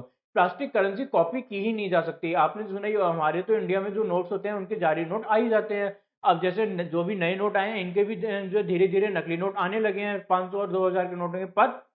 बट अगर प्लास्टिक करेंसी होती तो उसके नकली नोट आ ही नहीं सकते थे। ऑल दो प्लास्टिक करेंसी के कुछ डिसएडवांटेजेस क्या है? सबसे पहले तो इसे बनाना बहुत महंगा है।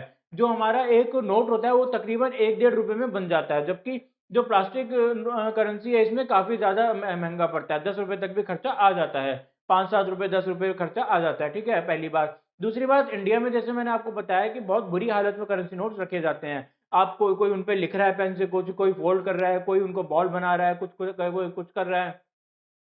तो प्लास्टिक करेंसी इतना ड्यूरेबल नहीं होती है, वो फट जाएगी, वो उसका जो प्लास्टिक है वो कट जाएगा। इसलिए प्लास्टिक करेंसी इंडिया में उतनी कभी भी इंडिया में नहीं इंट्रोड्यूस की गई। जबकि जो वेस्टर्न कंट्रीज हैं, यूरोपियन कंट्रीज हैं, या फिर ऑस्ट्रेलिया स्पेशली, यहाँ पे प्लास्टिक करेंसी बहुत ज्यादा इस्तेमाल की गई। एक बार तो कहा जाता था कुछ टाइम पहले, कुछ सालों पहले तक, कि ऑस्ट्रेलिया तो एम करता है कि उसकी 100% करेंसी प्लास्टिक करेंसी ही हो जाएगी। बट ऑफकोर्स उन्होंने भी देखा कि प्लास्टिक करेंसी के उतने भी ज्यादा बेनिफिट्स नहीं है जितना हम सोचते हैं।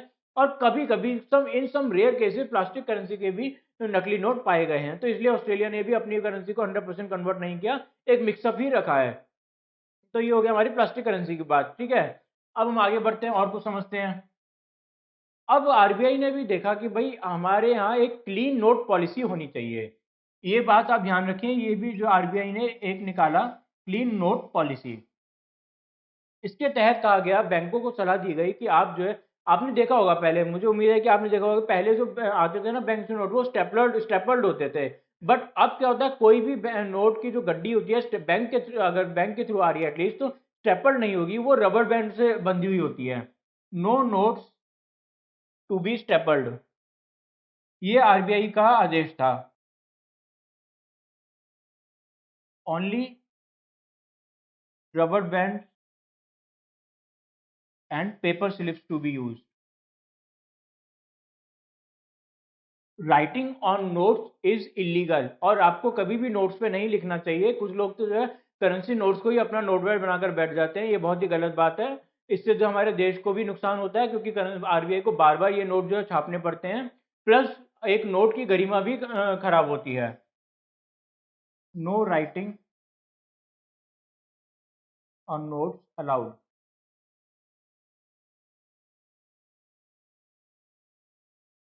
कोई स्टेपिंग अलाउड नहीं है, सिर्फ रबर बैंड से आप बांध दें, और जो राइटिंग अलाउड नहीं है। और जो है जो नोट्स हैं उनको स्पॉइल ना करें, उनको जो है खराब ना करें बिल्कुल भी। भाई देखा है हमने भी, जैसे कई बार कोई नोट जो है तेल में भिगा हुआ मिलता है, या कोई नोट जो है बहुत ज़्यादा बहुत ज़्यादा मैसी सिचुएशन में मिलता है, मतलब बहुत ज़्यादा बिल्कुल गलत तरीके से उसमें फोल्ड करके जो है उसे कुचल मुचल करके एक तरह से बनाया हुआ होता है, कई नोट्स इस तरह के भी होते हैं। तो आरबीआई ने कहा इस तरह के नोट्स ना दें, आप जस्ट क्लीन नोट्स रखें। पर सिर्फ आम लोगों की जिम्मेदारी नहीं है, आरबीआई ने कहा कि बैंक से भी बोला, अगर आपको इन केस मिलते हैं स्पॉइल्ड नोट्स, इस तरह के खराब नोट्स आपको मिलते हैं, तो कोई बात नहीं, रख लीजिए। स्पॉइल्ड नोट्स मिले, फटे हुए नोट मिले, या फिर जो है गले हुए नोट मिले, खराब नोट मिले, रख लीजिए, कोई बात नहीं, हम आप हमसे रिप्लेस कीजिए। बैंक की रिस्पॉन्सिबिलिटी है दोस्तों, अगर आप भी बैंक से पैसा लेने जाते हैं तो आप ध्यान रखें कि बैंक आपको खराब नोट नहीं दे रहा हो। ये आपका राइट है कि अगर बैंक खराब नोट दे रहा है तो आप उसको बदलवा लें, क्योंकि आरबीआई ने भी कहा हुआ है कि बैंक जो है कभी भी कोई भी खराब नोट कस्टमर्स को ना दे, वो वापस करे आरबीआई को, आरबीआई उसके बदले सही नोट बैंक को दे देगा। ठीक है, अगर बैंक जो है कस्टमर को खराब नोट देता है तो बैंक पे पेनल्टी लगेगी इस बात के लिए। तो ये सब चीजें आती हैं क्लीन नोट पॉलिसी के अंडर, जिसमें कुछ आपकी जिम्मेदारी भी है, कुछ जो है बैंकों की जिम्मेदारी भी है, और आरबीआई तो अपनी जिम्मेदारी बनाता ही है। वो कैसे बनाता है दोस्तों, उसने जगह जगह पे इंडिया पे इस तरह की बिग मशीन्स लगा रखी हैं, जो एक घंटे में 50,000 से लेकर 60,000 नोटों की टेस्टिंग कर देती हैं, एक एक मशीन ही। और ये देख लेती है कौन से नोट्स पे राइटिंग हो रही है या एक्सट्रीमली पॉइंट है, और उनको फेंकती जाती है और सही नोट्स को अलग करती जाती है। ये भी आरबीआई की ही पॉलिसी, क्लीन नोट पॉलिसी के अंडर ही आता है। अब और कुछ समझते हैं हम कि आरबीआई ने और क्या क्या किया हुआ है हमारी करेंसी के लिए, उसके बाद हम डिस्कस करते हैं बिटकॉइन के बारे में भी। ये चीज़ें आप पहले नोट कर लीजिए। अब एक चीज़ आप सोचिए कि हो सकता है कि हमारी खुद की हमने अभी तक इंटरनेशनल इकोनॉमी की तरह से बात करी थी कि भाई जो है अपनी जो करेंसी है डॉलर के मुकाबले मेंटेन करना बहुत जरूरी है रुपए को। बट अब ये देखिए कि नोट जो है हो सकता है इंडिया के अंदर ही कम पड़ जाएं। भाई इंडिया को ही महसूस हो कि ये तो करेंसी कम पड़ रही है थोड़ी सी, हमें और चाहिए। लोगों के पास जो करेंसी कम पड़ रही है, कम डिस्ट्रीब्यूट हो पा रही है, लोगों के पास करेंसी बहुत ज़्यादा हो गई है, थोड़ा कम करो। ऐसे तो इन्फ्लेशन ही आ जाएगी, इतनी ज़्यादा आपने जो करेंसी फेंक दी है मार्केट में। या जैसे वो हुआ था डिमोनेटाइजेशन, उसमें देखा गया कि भाई ये तो सारे बहुत सारे नकली नोट वगैरह हो गए हैं, या नोट जमा हो गए हैं लोगों के पास, इनको रिप्लेस ही कर देते हैं। ये सब करता कौन है, ये सब काम जो है आरबीआई तो करती है। पर आरबीआई ने अपनी एक फुल्ली ओन्ड सब्सिडरी खोल रखी है, मतलब एक ऐसी कंपनी जो जिसके 100% मालिक आरबीआई ही है, एक प्राइवेट कंपनी खोली हुई है, जो ये सब जो मेंटेन करती है बैलेंस को, डिमांड सप्लाई, रुपए की डिमांड सप्लाई को मेंटेन करती है। इसका नाम क्या है, ये नाम जानना आपके लिए बहुत जरूरी है। भारतीय रिजर्व बैंक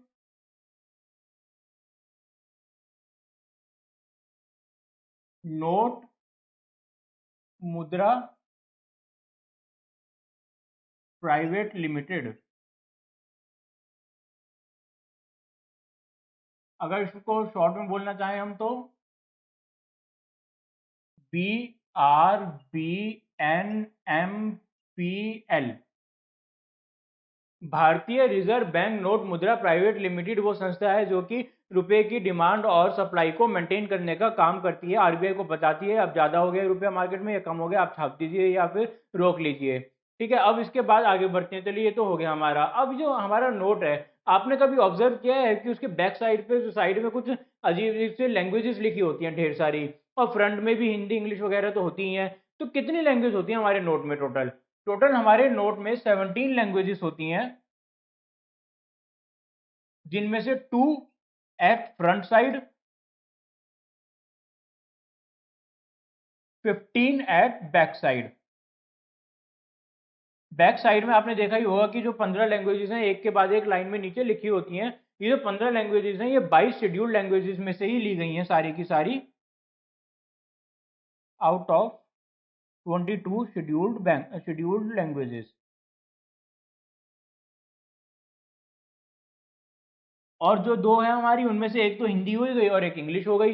हिंदी भी हमारी जो है शेड्यूल्ड लैंग्वेज ही आती है, इंग्लिश नहीं आती है शेड्यूल्ड लैंग्वेज, बट इंग्लिश जो हमारी ऑफिशियल लैंग्वेजेस में से एक है, इसलिए उसको भी लिखा जाता है हमारे करेंसी नोट पे। ठीक है, दूसरी बात क्या है कि भाई जब फॉरेनर्स लोग आते हैं तो वो तो इंग्लिश ही पढ़ पाएंगे ना, वो हमारी हिंदी मराठी संस्कृत वगैरह कहाँ पढ़ पाएंगे, तो उनके लिए भी इंपॉर्टेंट है कि इंटरनेशनल लेवल पे इंग्लिश हमारी करेंसी नोट में लिखा हुआ ही हो, जरूरी हो। चलिए, ये तो हो गया सब आज तक की बातें जो भी कुछ होता आ रहा है करेंसी में। अब बात करते हैं एक बहुत ही इंटरेस्टिंग टॉपिक पे, बिटकॉइन पे, बेसिकली क्रिप्टो करेंसी पे। तो ये क्रिप्टो करेंसी होता क्या है, ये इतना ज़्यादा जो इतने डिमांड में क्यों है, इतना इसकी वैल्यू बढ़ती क्यों जा रही है, थोड़ा सा इस पे भी हम नज़र डाल लेते हैं। क्योंकि दोस्तों ये देखा गया है कि बैंकिंग जो है हमेशा करंट टॉपिक्स को उठाने में इंटरेस्टेड रहते हैं। जो बैंकिंग एग्जाम्स होते हैं वो हमेशा करंट अफेयर्स और हॉट टॉपिक्स को उठा के उनमें से क्वेश्चन पूछते हैं, क्योंकि वो उम्मीद करते हैं कि एक जो बंदा है जो उनके बैंक में आने वाला है उसे जानकारी होनी चाहिए कि दुनिया में क्या हो रहा है। तो क्रिप्टो करेंसी होती क्या है दोस्तों? सभी देश जो है ना अपनी अपनी करेंसी आज के टाइम पे निकाल के बैठे हुए हैं, या समूह जो है जैसे यूरोपीय यूनियन है, बहुत सारे देश जो है एक साथ निकाल के बैठ गए अपनी करेंसी। बट हर करेंसी को आज के टाइम पे कोई ना कोई मेंटेन कर रहा है, कोई ना कोई रिजर्व बैंक है, कोई ना कोई देश है या फिर यूनियन है जो इसको मेंटेन कर रहा है। तो लोगों ने सोचा, कुछ लोगों ने सोचा कि क्यों ना एक ऐसी करेंसी बनाई जाए जिसे कोई भी मेंटेन ना कर पाए, क्योंकि मेंटेनेंस के नाम पे मैनिपुलेशन शुरू हो जाती है।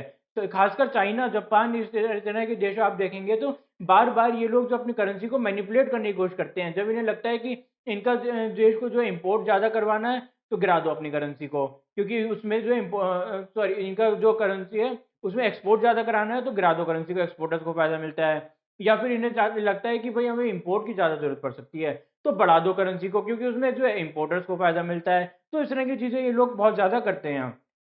तो इस सबसे तंग आके लोगों ने जो है क्रिप्टो करेंसी बिल्ड करी। इसमें क्या होता है, ये एक ब्लॉकचेन है। मतलब क्या हुआ इसका, ये मान लीजिए ये जो गोला है ये पहला बंदा है, इसने कहा कि मेरे पास एक बिटकॉइन है जिसकी वैल्यू मान लेते हैं कि भाई 10,000 डॉलर है। ठीक है, अब जो साथ वाला बंदा है ना, इसने कहा ठीक है मैंने भी मान लिया। जो इससे साथ वाला बंदा है, अच्छा तूने मान लिया, मैंने भी मान लिया। उससे साथ वाला बंदा कहता है अच्छा तूने मान लिया तो मैंने भी मान लिया। इस तरह से ये चेन बनती जा रही है, ये चेन बड़ी होती जा रही है। ठीक है, ये चेन जो है इस तरह से जो है हाईली इंटीग्रेटेड चेन है, सब इसमें जो इन्वॉल्व है, सभी जितने भी लोग हैं सब मान रहे हैं, इसलिए इसकी कीमत है। ठीक है, अब मान लीजिए भाई इस चेन में से कोई बंदा टूटना चाहे, वो कहे अच्छा 10,000 नहीं मैं तो मानूंगा 5,000 है डॉलर है। ये बंदा जो है ये जो है धोखा दे रहा है सबको, ये कहता है नहीं मैं तो 5,000 ही मानता हूँ बिटकॉइन को। तो बाकी कहते हैं अच्छा तू 5,000 मान रहा है तो ठीक है भैया, तू अपना जो है किसी से देख ले, तेरे को 5,000 डॉलर में किसी से मिलता हो बिटकॉइन तो खरीद ले। अब चलिए ये गया बाजार में खरीदने। अब क्या होगा, मार्केट में तो सभी लोग 10,000 डॉलर पे ही बेच रहे हैं ना बिटकॉइन को। मार्केट में तो 10,000 डॉलर पे ही बिक रही है बिटकॉइन, तो 5,000 डॉलर वाले को कौन देगा बिटकॉइन, कोई नहीं देगा। तो भाई इसे मजबूरी में ही आना पड़ा कि 10,000 डॉलर ही मान लेते हैं हम। ठीक है, बट ऐसे करते करते क्या हुआ कि कभी कभी जो है बायर्स बहुत ज्यादा हो जाते हैं बिटकॉइन को, जो है लिमिटेड है बिटकॉइन, तो मान लीजिए कि भाई 1 लाख बिटकॉइन है दुनिया में, तो उतने ही सप्लायर्स हैं बस, सप्लायर लिमिटेड। बट कब डिमांड वेरी करती है इसकी, लोगों को लग रहा है बिटकॉइन तो बहुत हॉट टॉपिक है तो बढ़ता ही जा रहा है, इसको तो खरीद लो सब, हम जो अरबपति बन जाएंगे कुछ दिनों में ही, कुछ महीनों में ही भाई। तो इसकी डिमांड बढ़ती जा रही है, तो 10,000 डॉलर से सब लोगों ने कहा नहीं मुझे दे मुझे दे मुझे दे। तो इसने लालच आ गया 10,000 वाले को, इसने बोला अच्छा सब मांग रहे हैं, मैं करता हूँ, मैं तो जो है तुम्हें 10,500 में दूंगा इसको। ले लिया लोगों ने। तो अब इसकी जो वैल्यू है ओवरऑल चेन में 10,500 हो गई। अब देखा अच्छा अभी भी मांगे जा रहे हैं लोग, तो ठीक है मैं 11,000 में दूंगा। चलिए ठीक है, अब लोगों ने देखा ये तो कुछ ज्यादा ही महंगा हो गया है यार, 10,000 रुपये की 11,000 में हो रहा है, लोग हटने लगे। नहीं हमें नहीं चाहिए, हम सब जो 11,000 इधर बहुत सारे लोगों ने जिन्होंने 10,000 पे खरीदा हुआ था वो बेचने लग गए, नहीं नहीं तुम ले लो, वापस ले लो, किसी को भी दे दो। सब जो है एक दूसरे को बेचने लगे, सब कोशिश करने लगे बिक जाए, कैसे भी बिक जाए। तो अब नया बंदा आया, इसमें एक और नया बंदा जुड़ना चाहता है, उसने कहा मैं तो जो है इसको 9,500 पे ही लूंगा बिटकॉइन को। 11,000 की चीज ये बोलता है 9,500 पे लूंगा, मना कर दिया लोगों ने। चलिए कोई बात नहीं, ये जो है आराम से बैठा हुआ है। अब आया दूसरा बंदा, चलो कोई बात नहीं 10,500 पे दे दो, ठीक है, ये नई चेन बन के 10,500 पे इसको दे दिया। फिर एक और बंदा आया, नहीं यार 10,500 भी अभी भी ज़्यादा है, सेलर तो बहुत है, मैं तो नहीं ले रहूँगा, मैं तो अभी भी बेचना चाहता हूँ, 10,500 से नीचे भी खरीद लो मेरा। चलो फिर 10,000 वाले ने खरीद लिया। फिर 9,500 वाला अब आ रहा, अब 9,500 वाले की बारी आ गई। किसी ने कहा कि और नीचे में मुझे छुटकारा चाहिए, मुझे समझ में नहीं आ रहा बिटकॉइन, 9,500 वाले पे ही ले लो, तो भी ले ले 9,500 पे ही। तो इसको भी मिल गया। अब बिटकॉइन की वैल्यू कितनी हो गई, 9,500 हो गई, कभी 10,000 हो गई थी। तो इस तरह से इसकी बिटकॉइन की वैल्यू वेरी करती रहती है। इस टाइम पे बिटकॉइन खरीदने वालों की डिमांड ज़्यादा है, तो बिटकॉइन जो बढ़ता जा रहा है, तकरीबन जो है हो चुका है 25-30 लाख रुपए एक बिटकॉइन का हो चुका है। कुछ साल पहले जो है, आज से मान लीजिए 4-5 साल पहले 20 लाख ही था, सॉरी 2 लाख ही रुपए ही वैल्यू थी। उससे पहले 20,000 रुपए भी था। बढ़ता ही जा रहा है, मतलब बेसिकली कहने की बात यह है। आप देखिए कितना ज़्यादा फ्लक्चुएशन है इसमें, कभी $10,000 तो कभी $6,000 तो कभी $4,000, मतलब आधा भी हो जाता है बहुत जल्दी, डबल भी बहुत जल्दी हो जाता है। ये बिटकॉइन अजीब चीज़ है, इतना ज़्यादा डेंजरस है, इसलिए लोग कहते हैं कि करेंसी नहीं बन पाएगी ये कभी भी, क्योंकि इतना वेरी करता है। रुपये तो 73 से जो है 70 पहुंच जाए तो लोग जो है शोर मचा देते हैं कि ये मतलब कि एक्सपोर्टर्स पिटने लगते हैं, और 73 से 75 पहुंच जाए तो महंगाई है जो आसमान छू जाती है। यहाँ तो सीधा डबल और आधा हो रहा है। इसलिए लोग कहते हैं कि बिटकॉइन इतना ज़्यादा नहीं चलेगा, बट इसका लॉजिक ये कहा दिया जाता है कि जब सभी लोग बिटकॉइन को अडॉप्ट कर लेंगे तो बिटकॉइन की वैल्यू स्टेबल हो जाएगी, और बिटकॉइन भी रुपए की तरह ही स्टेबल चलेगा, बहुत लिटिल मूवमेंट ही होगी इसमें। बट वो दिन कब आएगा वो भी देखने की बात है। अब बिटकॉइन को ही देखते देखते और लोगों के मन में भी लालच आया कि बिटकॉइन तो बड़े, सोचिए जिसने बिटकॉइन इन्वेंट किया था उसके बाद कितने बिटकॉइन होंगे और वो कितना अमीर होगा। तो लालच आ गया लोगों के मन में, और उन्होंने कहा कि अच्छा बिटकॉइन है तो मैं भी अपना एक निकाल लेता हूँ। किसी ने निकाल लिया लिथेरियम, किसी ने निकाल लिया एथेरियम, आजकल सेकंड नंबर पे एथेरियम चल रहा है। तो किसी ने निकाल लिया अपना डॉज कॉइन, ठीक है। तो इसी तरह से सभी ने जो अपने अपने मजे लेने के लिए अलग अलग बहुत सारे इस तरह के बिटकॉइन जैसे निकाल लिए, और सौ करेंसी इस तरह की क्रिप्टो करेंसी निकली हुई है। कुछ जो कामयाब हैं, कुछ नहीं है, पर सबसे ज्यादा कामयाब जो बिटकॉइन है, और 90% शेयर कहा जाता है कि वर्ल्ड में बिटकॉइन के क्रिप्टो करेंसीज में बिटकॉइन का ही होता है। अब मुझे उम्मीद है कि आपको क्रिप्टो क्रिप्टो करेंसी और बाकी जितना जितना भी हमने आपको करेंसी का कंसेप्ट समझाया सब समझ में आ गया होगा। और दोस्तों मुझे उम्मीद है कि आपको हमारी आज की क्लास बहुत इंटरेस्टिंग और इन्फॉर्मेटिव लगी होगी। अगर आपको हमारी आज की वीडियो पसंद आई तो वीडियो पर लाइक करें, शेयर करें और कमेंट करें। और साथ ही दोस्तों अगर आपने अभी तक हमारे चैनल को सब्सक्राइब नहीं किया तो प्लीज़ चैनल को सब्सक्राइब कर लें, और साथ में दिए गए बेल आइकन पर भी क्लिक कर दें ताकि हमारी वीडियोज़ के सभी लेटेस्ट अपडेट्स आपको मिलते रहें। Thank you.